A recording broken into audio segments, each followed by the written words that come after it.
Blair. Oh, there we go.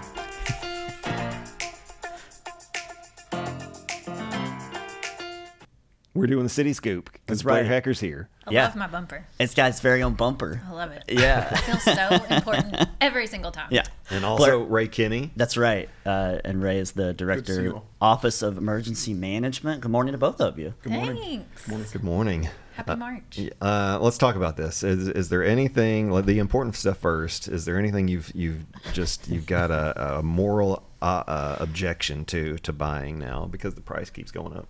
Well, Zach alluded to this because we had to pregame. I like to be prepared. Yes. Mine is a whole category of groceries. Yes. We were always a Kroger family, and we are now an exclusive Aldi family. Okay. So just box store groceries in general, they are so expensive. It's outrageous. It's outrageous. But when I tell you that we nerd out on some Aldi finds at my house, and I told Zach it's like a little bit of a learning curve. You do kind of have to switch your whole like grocery eating strategy, but once you lock in, that Aldi way of life it's the way to go. Now I've seen a lot of the social media people. Yes.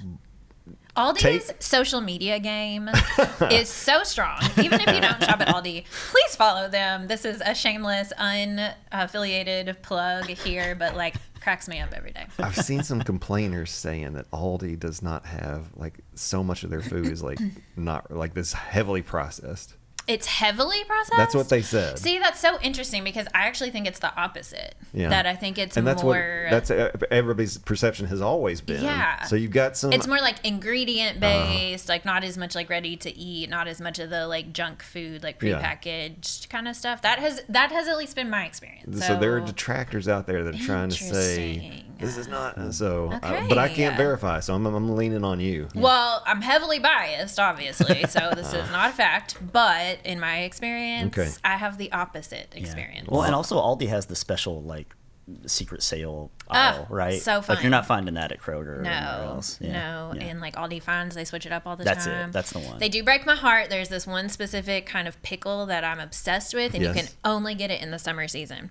So no joke, I bought 6 jars of them in August of last year. My husband gave me all sorts of grief about it, but they have almost, I just ran out, so this it is almost what I do. lasted me. I'm on that strategy. But there's something about that, right? I think it breeds like I don't know, you love that more. Like if you can't have it all year long, then it's like you look forward to that time of year. And I'm gonna buy double the pickles this year because now I know. So great marketing strategy, Aldi, it worked. Like last year when you bought like 3 months worth of McRibs. Yes, and just put because them in the you knew they were not going to be around. Right, it works. That stuff works on me. Ray, I'm sorry, we've been dominating the whole conversation. Sorry, do you have a thought about our question of the day today? I mean, I'm going to agree with you. Food prices, restaurant prices, shopping in general, just a whole lot more work trying to get the best deal. Yeah, just things have gone up and just have to shop better. And I think for me in the Starbucks front, it's like it used to be like a treat, and now it just feels like it's. I don't know. It's like insulting. You just can't. Oh, yeah, it is kind of insulting. And it's like I'm gonna feel bad about myself if I end up like doing that too often. So. Well, I'm adding Aldi to because I've never been in. You've never been? I've never been once. That's shocking. You're a Have grocery an store open guy. mind. It's on the other side of town. That is true. Yeah. I live downtown, so I have had to switch the side of town that I frequent now because of Aldi. But I could walk to Kroger, so that's the thing. That's true. Yeah. That's true. Yeah. So that's hard. But did you walk to Kroger? No. That's what I mean. You could, but you don't.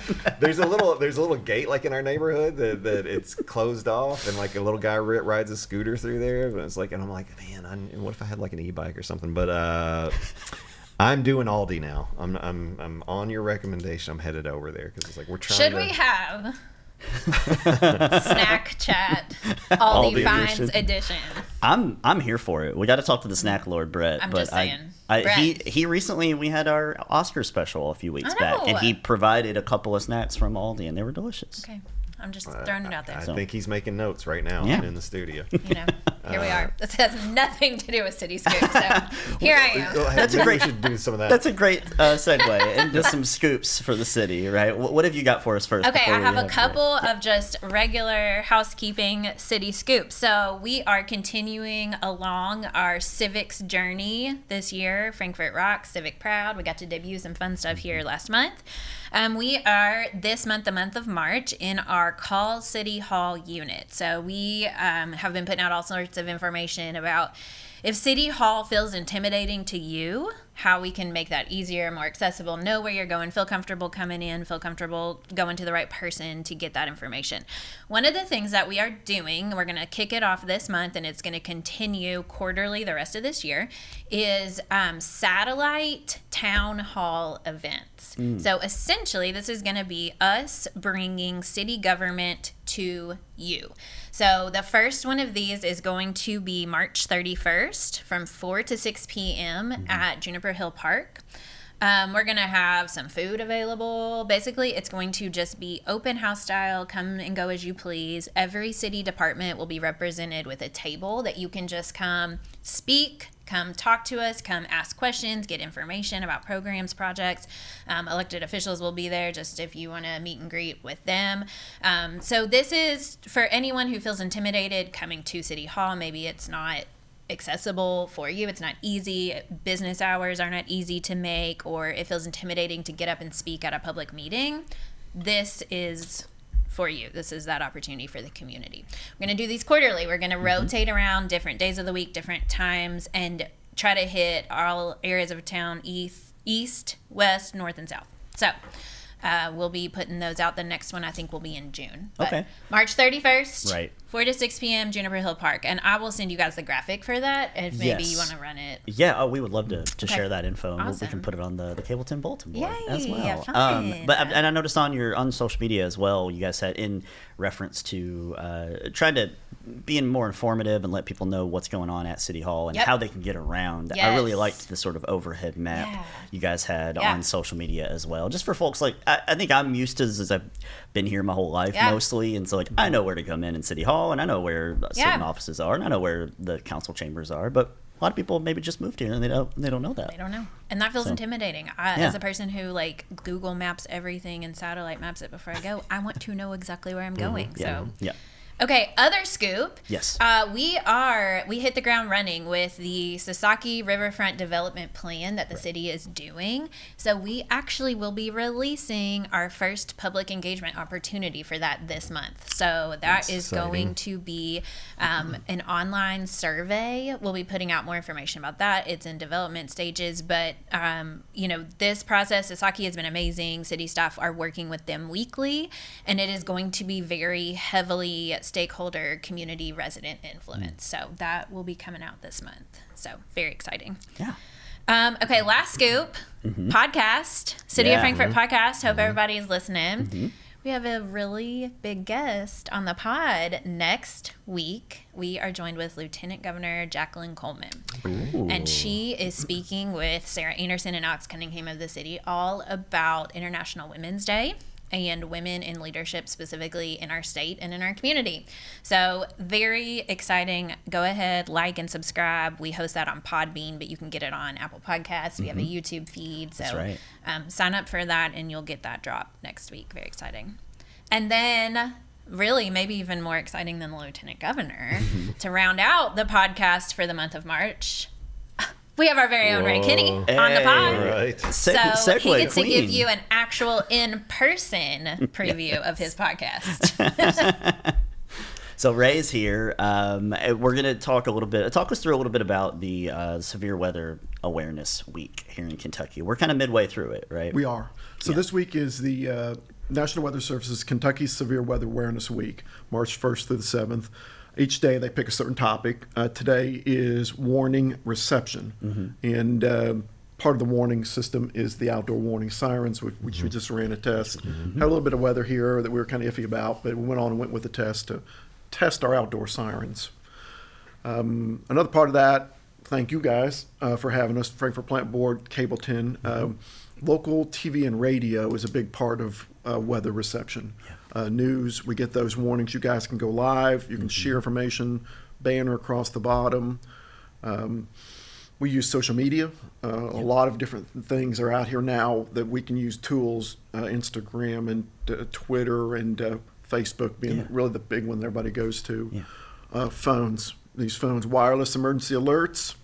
We've got an app that we have, Ready Frankfort, and you can put that on your phone for free. If you've got an Android phone, we need you to update to the new version. Google just we just did an update with a developer. Dump the old version, download the new one. It's free. We pay for it for you. And also, when you put your area code in there, you can get those weather alerts that beep right on through on your phone. NOAA Weather Radio. These are probably the best. Buy one of these. You can get them at the stores, local stores, online, those kind of things. This gets the signal faster than anything that we do. So you can post these up with a plug. You can get the battery operated ones. And this is your best insurance. We were asking if something was going to go off in the building. If you have these in your building, we recommend that so much to have that weather alert radio. You'll hear that. So do you just plug? I don't think I've ever seen one of those in a house or anything like this that. One Do you plugs just plug it in? You just keep it in all the time? Yeah, it just stays plugged. Okay. I've actually got one at home that's actually like a little radio. I can take it with me in another room. Okay. But they've got battery operated ones, and they've got crank operated ones in case you're a long-time power outage. Oh, wow. This gets the signal. When the Weather Service sends out a signal for a warning, then they'll send this out. Sometimes for watches, but mostly for the warning. You're gonna get that immediately. Yeah, I think that's really smart for folks to have in their homes because I just have not thought about having something like that. A lot of us are probably glued to a phone or have TV reception on, or like watching Chris Bailey or Bill Mack or whoever you prefer in our community. Can we take a time out and talk about outdoor sirens for a second? Yes. You ever get questions about the outdoor sirens? All kind of time. They're mechanical. They're old. They're new. There's a mix. We've got about 30 across Franklin County. Why do they go off? Yes. We get information from the Weather Service. Normally, it's just me hearing this, but mostly being alert to storms. And we will get that information. We're watching weather systems as they approach. Shelby County, Spencer County, Jefferson County, we're watching that. And many times I go to dispatch. And when they do a warning, tornado warning, then I have to tell the dispatch to go manually push a button. Okay. So there's a little bit of leak time in there that we have to be concerned about. So it's not automatic. We control those.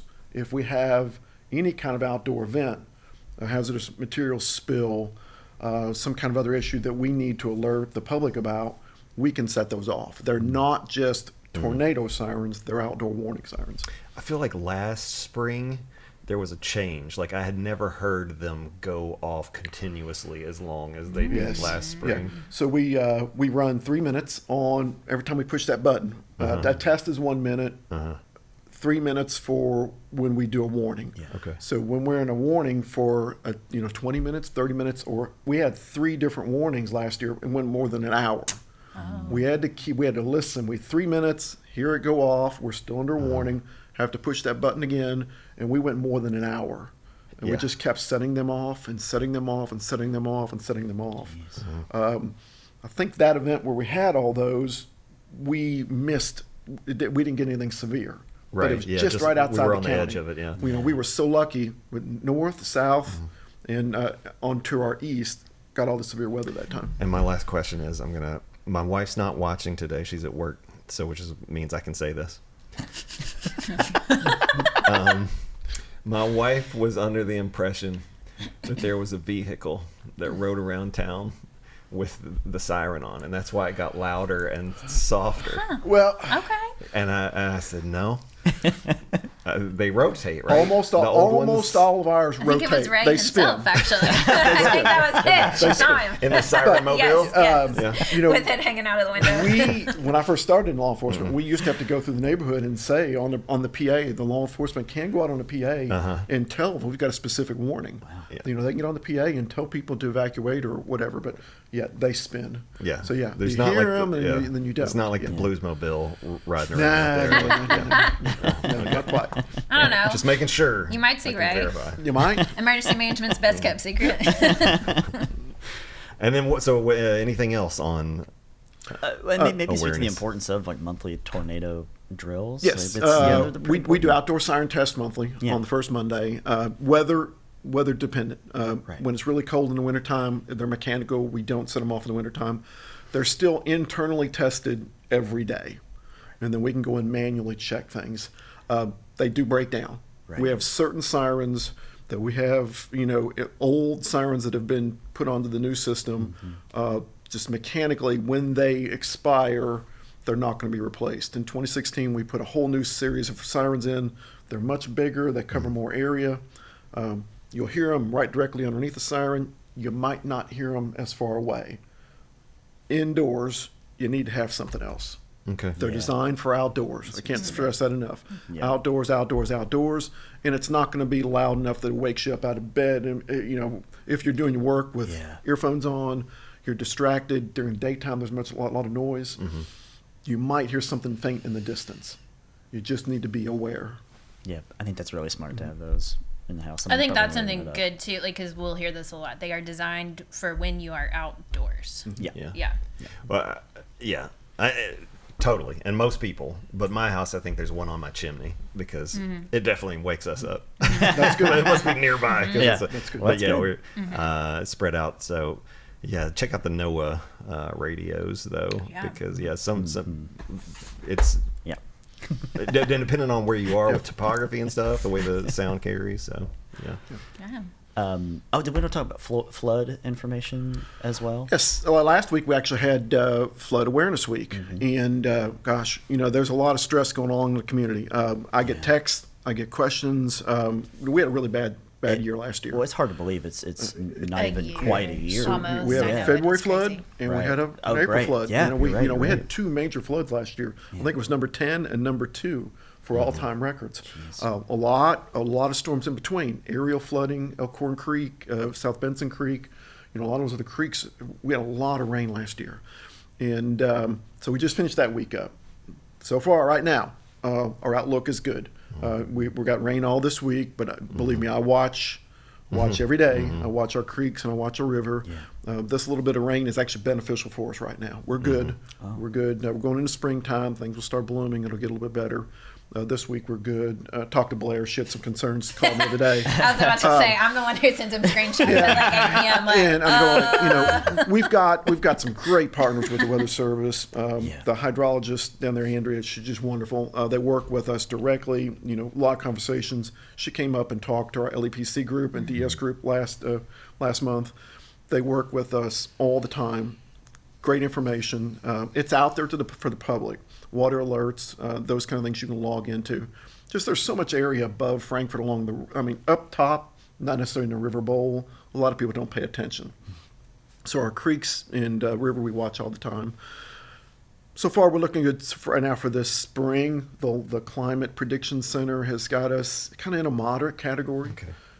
We are in fire season already, and we've already had a bunch of fires. There's some drought issues, so we need that water to not have the fires. Right. Yeah. So it's kind of a balance. So that's why it's beneficial that we're getting some weather now. But actually, one of the we start off Weather Awareness Week with beach safety. Yeah. That's kind of one of those things that it's one of those things that we don't get a lot of beach stuff here, but we do have a lot of water activities. Oh, sure. Elkhorn Creek, Kentucky River. A lot of water activities, and we kind of gear a lot of activities toward that. And then coming up this week, you can see on the graphic there, recreational safety, flood safety, and tornado safety. Those are definitely super applicable to our area, and just watch weather. The National Weather Service or Ready Frankfort. We share those every day. There's certain tips come through the day, some later in the evening. You all do a great job on the Ready Frankfort Facebook page. There's the link there for that, and like you said, the Ready Frankfort app as well. If you're on Android, just give that an update. But it's available also on Apple as well. So. And we, like I said, Ray is going to end our podcast month just kind of, as we wrap up March and into April. So on the city social media, we're going to be kind of sharing tips as the month goes on too. So go ahead and make sure you're following that. Ready Frankfort, like Ray said, he updates that every day. If you ever have questions about those monthly siren testing, we do post those. Like Ready Frankfort posts them, the city posts them, and then if there are updates to that, like say there is a thunderstorm, there will be an update that says the warning sign is canceled today. Yes. So that way if you hear it, you know it's not the test. All right on. Ray, thanks for making sure we're ready for weather awareness. And thank you. And Blair, thanks for keeping us scooped. Yeah. Today. Do you feel appropriately? I do. Informed? I feel very scooped. Yeah. And we've got a scoop of our own because apparently Brett already had in the script an invite for you to come on and do an Aldi special before you even mentioned it. I accept. Brett and I are totally on the same wavelength here. Done. And if Ray wants to join, he's invited. Yeah, absolutely. Come on, Ray. All right. Let's do it. Snack time. Oh, snacks. All right. Speaking of weather awareness, I think we're going to check in on ours and see what Ashley Kate has to say about it at the ABC 36 Storm Team.